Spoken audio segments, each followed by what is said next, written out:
أعوذ بالله من الشيطان الرجيم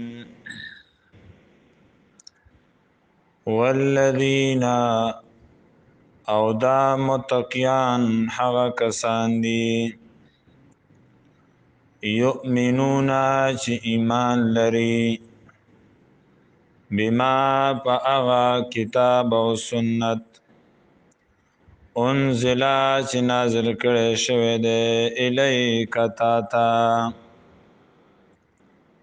وما او پا اغا کتابونو انزلا چی نازل کری شوی دی من قبلک مخکستانا وبالآخرت او پا آخرت باندے هم یوقنون دوی یقین کوي آخرت دا مؤنث د آخر دا خپل معنی دا ورستو راتلونکه نو آخرت تا آخرت زکوای چې دا زندگی د دنیا نو ورستو راځي اولئک دغه صفاتون والا چې پچا کې دا 15 صفات وی اولئک دغه صفاتون والا علی هدن په هدایت باندې دي یا علی هدن په هدایت باندې کلک دي من ربهم طرفا درب د دوینا دا بدلا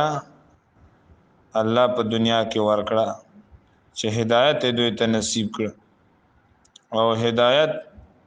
دا ډېر لوی دولت ته چې الله یې چاته نصیب کی دیو جن سورته فاتحه کې د مال او د دولت سوال نه ده بلکې سوال مو دې څه کوو اهدنا الصراط المستقیم الا وته هدایت وکي نو دنیا کې د الله د دې صفاتو د وجنه بدلا ورکړه او اولئک او دغه کسان هم المفلحون خاص دوی کامیاب دي دا صفات چې پچا کی وی نو آخرت کې هغه کامیاب ده فلاح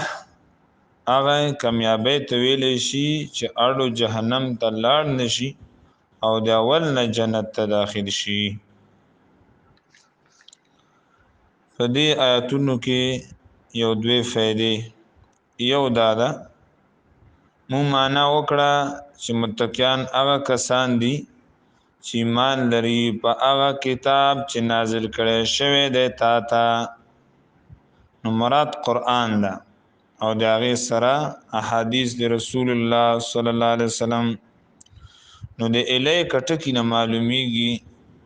چې صرف ایمان راوړل په قرآن باندې دا نه کافی کیږي تر سوچ ته دا خبره ونه مني چې دا قرآن نازل شوی دا پر رسول الله صلی الله علیه وسلم نو د دې ټکی نه معلومه شوه چې متقیان د ایمان لري په آخري پیغمبر چې هغه محمد رسول الله صلی الله علیه وسلم دا او بل وما انزل من قبلک دا متقیان ایمان لري په هغه کتابونو چې نازل کړي شوی دي مخکستانه چې داغه شمار الله ته معلوم ده یو روایت کې راځي چې صحیح ثابت نه ده چې دا یو سلسلور کتابونه خو داغه شمار په حقیقت کې الله ته معلوم ده خو فائدہ پدې کې ده چې ګوره دې ټکینا مدلین نیولې شو په ختم نبوت باندې چې په نبی صلی الله علیه وسلم باندې د نبوت سلسله ختم شوه زکه کچری د نبی صلی الله علیه وسلم نا ورستم پیغمبر راتله نو بیا الله د سویلی وي چې دا متقیان هغه کسان دي چې ایمان لري په هغه